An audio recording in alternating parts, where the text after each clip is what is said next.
فرمایا ما ترد ان تکون منی بمنزلۃ ہارون من موسیٰ. یہ جملہ حضرت مولا علی کی شہادت کے بعد حضرت سعد بن ابی وقاص نے جناب حضرت امیر معاویہ کے سامنے پڑھے تو انہوں نے فرمایا دوبارہ پڑھ, کیا جملہ پڑھا تو نے؟ یہ جملہ حضور نے علی کے لیے کہا تھا؟ البدایہ اٹھا کر دیکھیں آپ. انہوں نے فرمایا ہاں, کیونکہ وہ اہل زبان بھی تھے, سرکار کے صحابی بھی تھے, مرتبہ مصطفیٰ کو جانتے بھی تھے کہ سرکار کون سا جملہ کب کہتے ہیں اور کس کے کہنے پر کہتے ہیں. بولو نا سبحان اللہ. ہے تو توجہ رکھنا. تو حضرت معاویہ پر کیفیت طاری ہوئی. انہوں نے کہا ساتھ دوبارہ وہ جملہ پڑھ, تو نے کیا پڑھا تھا؟ کہا اما ترد ان تکون منی بمنزلۃ ہارون من موسیٰ. اے علی, کیا تو اس بات سے راضی نہیں ہوتا کہ تو میرے لیے ایسے ہے جیسے موسیٰ کے لیے ہارون تھا؟ حضرت سیدنا معاویہ ان کے سامنے آئے اور دونوں بازو کو پکڑ کے ان سے کہا واقعی میں یہ جملہ علی کے لیے کہا تھا؟ فرمایا کہا حضور نے کہا تھا. کہاں؟ کہ علی کے لیے کہا تھا. کہاں؟ کہ اور کون گواہ ہے اس پر؟ انکاری نہیں, مزید رسوخ کے لیے بات کر رہے ہیں. اب جیسی تیری فکر ہے ویسا تو سوچے گا اس بات کو. مزید رسوخ کے لیے پوچھا ساتھ یہ جملہ جب حضور ان کو دے رہے تھے, مولا علی کو یہ شان دے رہے تھے, تو تیرے ساتھ کون تھا؟ کہ ہماری ماں ام المومنین سیدہ ام سلمہ تھی. حضرت معاویہ رونے لگے.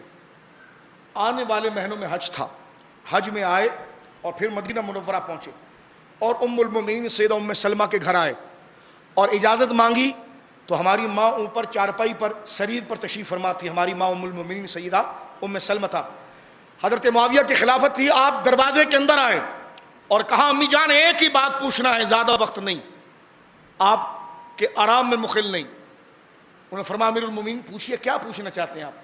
فرمایا سعد نے مجھے, سعد بن ابی وقاص نے مجھے, جو رسول اللہ کے ماموں ہیں, انہوں نے مجھ سے کہا کہ رسول کریم صلی اللہ علیہ وسلم نے یہ جملہ فرمایا کہ اما ترد ان تکون منی بمنزلۃ ہارون من موسیٰ, کہ علی تو میرے لیے ایسے ہے, تو راضی نہیں کہ تو میرے لیے ایسے ہے جیسے موسیٰ کے لیے ہارون تھے؟ اور اس نے کہا کہ آپ موجود تھیں تو سیدہ اپنے بستر سے کھڑے ہو کر آگے ہیں. انہوں نے فرمایا اللہ کی قسم سعد نے سچ کہا, اللہ کی قسم سعد نے سچ کہا, میں موجود تھی جب سرکار دو عالم صلی اللہ علیہ وسلم نے علی المرتضیٰ کو یہ جملے کہے. حضرت معاویہ گھٹنوں کے بل بیٹھ کر ہچکی لگ گئی رونے کی اور سر پکڑ کر کہنے لگے اگر یہ جملہ مجھے صفین سے پہلے ملتا. حالانکہ وہ جنگ بھی عنادن نہیں تھی, یہ بھی آپ سن لیجیے, وہ بھی عنادن نہیں, وہ ایک الگ موضوع ہے.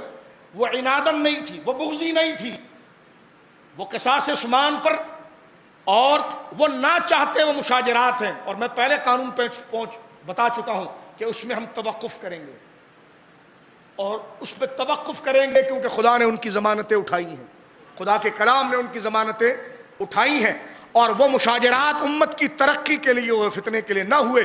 اب سنیے آپ اس بات کو, مشاجرات میں ہم خاموش رہیں گے, لیکن وہ یہ جملہ چلا ہے نا, تو اس لیے کہیں کنفیوژن نہ ہو تو مجھے تھوڑی سی وضاحت اس کی کرنی پڑی. جب سیدہ ام سلمہ نے یہ جملہ کہا تو آپ بیٹھ گئے. یہ جملہ کتنا بھاری تھا, کتنی بڑی شان تھی مولا مرتضیٰ کی.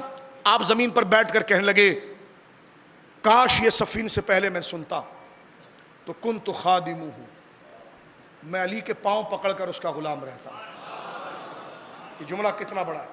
البدایہ, یہ حدیث پاک میں مجموع زوائد میں بھی کنت خادمہ حتی اموت و یموت. دنیا دیکھتی یا تو میں دنیا سے چلا جاتا یا علی دنیا سے چلے جاتے, لیکن میں علی کا غلام ہوتا.